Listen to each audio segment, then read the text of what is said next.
À la une de ce 9 mai, une nouvelle attaque de requin, la deuxième depuis le début de l'année.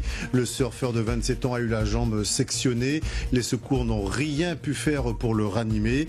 Nous irons dans un instant à Saint-Leu où nous attend le sous-préfet de Saint-Paul, Olivier Teinturier. Le dispositif post-attaque a été déclenché par la préfecture. C'est donc la deuxième attaque mortelle de l'année. Cet après-midi, un surfeur a succombé à une attaque de requin dans le lagon de Saint-Leu. Il a eu la jambe arrachée. Son corps a ensuite dérivé et a été repêché quelques minutes plus tard au port de Saint-Leu. La dernière attaque remonte au 30 janvier dernier. C'était à Sainte-Rose, à l'embouchure de la rivière de l'Est. Un pêcheur qui a eu également la jambe gauche arrachée. Sophie Gastrin, Thierry Chapuis.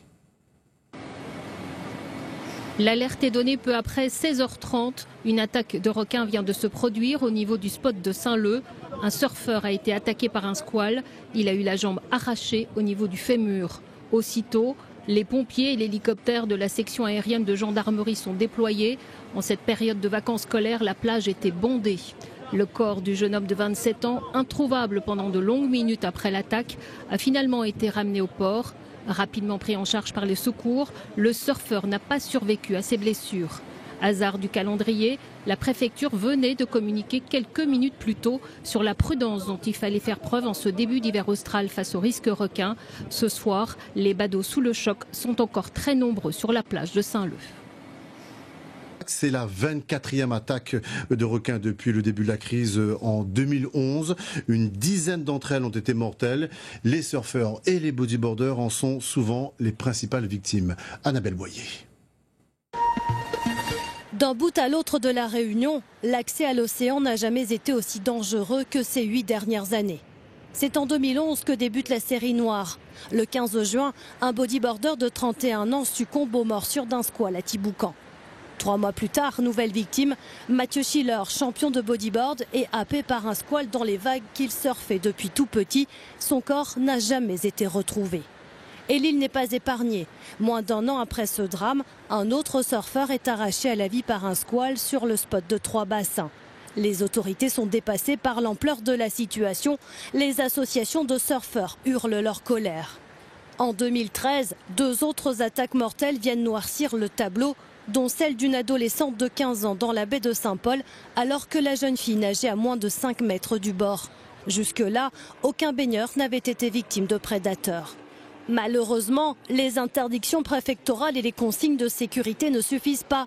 Le 15 février 2015, Saint-Valentin tragique pour une jeune femme de 22 ans, tuée par un bulldog alors qu'elle se baignait à hauteur du pont Mulat à l'étang Salé. Disparition tragique aussi d'Elio, 13 ans, jeune espoir du surf français 2 mois plus tard. Le temps passe et la Réunion peine toujours à trouver des solutions à cette crise. S'en suivent 2 années de répit et les attaques mortelles reviennent au devant de l'actualité en 2017. La liste des victimes s'allonge encore. 2 copains bodyboarders sont mordus par des squales à 2 mois d'intervalle et succombent à leurs blessures. L'un à la Pointe-aux-Sel, l'autre à l'embouchure de la rivière du Mât. Un bilan dramatique qui s'est alourdi en ce début d'année avec le décès d'un pêcheur de bichic à Sainte-Rose et celui d'un surfeur ce jeudi, portant à 11 le nombre d'attaques mortelles depuis le début de la crise requin. Et comme promis, retour à Saint-Leu, retrouver Olivier Teinturier, le sous-préfet de Saint-Paul. Bonsoir monsieur le sous-préfet. Nous venons de parler effectivement de ces 24 attaques depuis le début de la crise requin. Avez-vous ce soir d'autres informations sur l'attaque de cet après-midi du côté de Saint-Leu? Sait-on ce qui s'est passé exactement? Alors je voudrais d'abord exprimer mon émotion, l'émotion qui est la mienne, et adresser mes très sincères condoléances à la famille ainsi qu'aux proches de la victime, parce que c'est d'abord un épouvantable drame pour cette famille. Sur les circonstances de l'attaque de cet après-midi, elle s'est produite au niveau du spot de la Tortue, donc quasiment en face du centre Kédonia. La victime, un surfeur de 28 ans, était en compagnie d'au moins 3 amis. Donc il pratiquait le surf lorsqu'il a été attaqué par un requin. Requin qu'il a attaqué à la jambe gauche. Ses amis ont tenté de le ramener sur la plage, mais n'y sont pas parvenus. Et malheureusement, il avait perdu beaucoup de sang et il a rapidement cessé de vivre. Olivier Teinturier, le résultat de cette attaque, c'est qu'effectivement, ce soir, vous, au niveau de la préfecture, vous déclenchez, c'est officiel, le dispositif post-attaque. Oui, l'ensemble du dispositif de secours, évidemment, a été activé dès que l'alerte a été donnée et le dispositif post-attaque est activé. Cela consiste notamment à pêcher dans la zone concernée les requins. Encore faudra-t-il que les conditions de mer le permettent, puisqu'actuellement il y a une forte houle qui ne permet pas aux bateaux de pêche de sortir dans des conditions de sécurité suffisantes. Olivier Dès que les conditions de mer le permettront... Olivier Tesselier, oui. Allez-y. Oui, dès que les conditions de mer le permettront, nous procéderons à cette pêche de prévention. Olivier Teinturier, cet accident, ce nouveau drame déclenche une nouvelle polémique. On a parlé de l'installation d'un sonar du côté de Saint-Leu il y a quelques semaines pour détecter justement la présence de squales. Qu'est-ce qui n'a pas marché aujourd'hui selon vous, monsieur le sous-préfet? Est-ce que, encore une nouvelle fois, on peut parler d'imprudence ou est-ce que c'est la faute à pas de chance? Écoutez, je crois que c'est une passion avant tout. Je discutais moi avec des proches de la victime. C'est une passion et une passion en l'occurrence meurtrière. Bien sûr que les conditions n'étaient pas favorables parce qu'on a eu de la houle et l'eau est turbide. Il y a des matières en suspension. En même temps, on sait que c'est dans ces conditions que les surfeurs sortent. Donc c'est une zone qui était interdite évidemment et à la baignade et à la pratique du surf. Du reste, près 1h30 avant l'attaque, un communiqué de presse du préfet a été adressé à l'ensemble des rédactions, rappelant cette interdiction de baignade et de pratique des activités nautiques utilisant la force motrice des vagues. Merci à vous, Olivier Teinturier, sous-préfet de Saint-Paul. Vous étiez en direct de Saint-Leu. Merci d'avoir apporté ce soir toutes ces précisions sur cette 24e attaque mortelle. C'est donc un surfeur de 28 ans qui a perdu la vie aujourd'hui du côté de Saint-Leu. L'actualité en direct, retour sur l'une des principales informations de ce 19h, la mort d'un surfeur de 28 ans cet après-midi à Saint-Leu, attaqué par un requin. Il surfait avec des amis. On retrouve tout de suite à Saint-Leu le maire de la commune, Bruno Domaine. Monsieur le maire, bonsoir.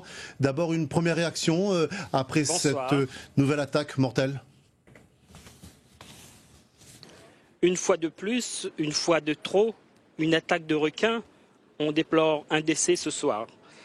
Permettez-moi d'adresser mes sincères condoléances déjà à la famille. La ville de Saint-Leu est endeuillée. On est triste aujourd'hui. Bruno Domaine, il y a déjà quelques semaines, des baigneurs et des surfeurs avaient signalé la présence de squales dans le secteur. Ça veut dire que la gauche de Saint-Leu n'est toujours pas sécurisée comme il le faut ? Alors, écoutez, aujourd'hui, il y a des risques. Il y a des risques et les risques, le CRA travaille sur un dispositif sonar qui a été mis en place pour une durée de 4 mois. Il y aura des résultats après l'étude de ces 4 mois et on verra. Mais ce soir, ce dispositif sonar est une partie du dispositif puisqu'il y aura des vigies requins avec des drones qui va surveiller sur le site de la gauche. Et on verra dans 4 mois, après 4 mois, si ça marche ou pas.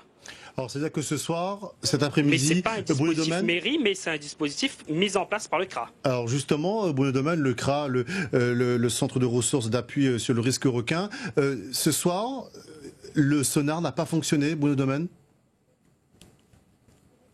On ne peut pas dire que le sonar n'a pas fonctionné parce que, je vous disais à l'instant, c'est une partie du dispositif puisqu'il y aura les drones qui vont surveiller, il y aura les jet skis qui seront à l'eau après le dispositif sonar. Dernière question, selon vous, est-ce que toutes les conditions étaient idéales ce soir pour surfer, Bruno Domaine, vous qui connaissez bien cette gauche de Saint-Leu? Alors, il n'est pas l'heure de polémiquer sur les conditions météorologiques. Aujourd'hui, on déplore un décès sur la ville de Saint-Leu. On doit respecter aussi la passion des surfeurs et rien d'autre. Merci à vous, Bruno Domaine, maire de Saint-Leu, en direct donc dans ce 19h. Merci d'être intervenu ce soir dans ce journal. Merci à vous. Voilà, et avant de refermer ce journal, je vous rappelle la principale information de ce 19h, la mort d'un surfeur à Saint-Leu cet après-midi. Il s'appelait Kim, il avait 27 ans. Le surfeur a succombé à une attaque de requin dans le lagon de Saint-Leu. Il a eu la jambe arrachée, son corps a ensuite dérivé, a été repêché quelques minutes plus tard au port de Saint-Leu. Les secours, on vient de le voir, viennent de quitter les lieux. La dernière attaque de requin remonte au 30 janvier dernier. C'était à Sainte-Rose, à l'embouchure de la rivière de l'Est.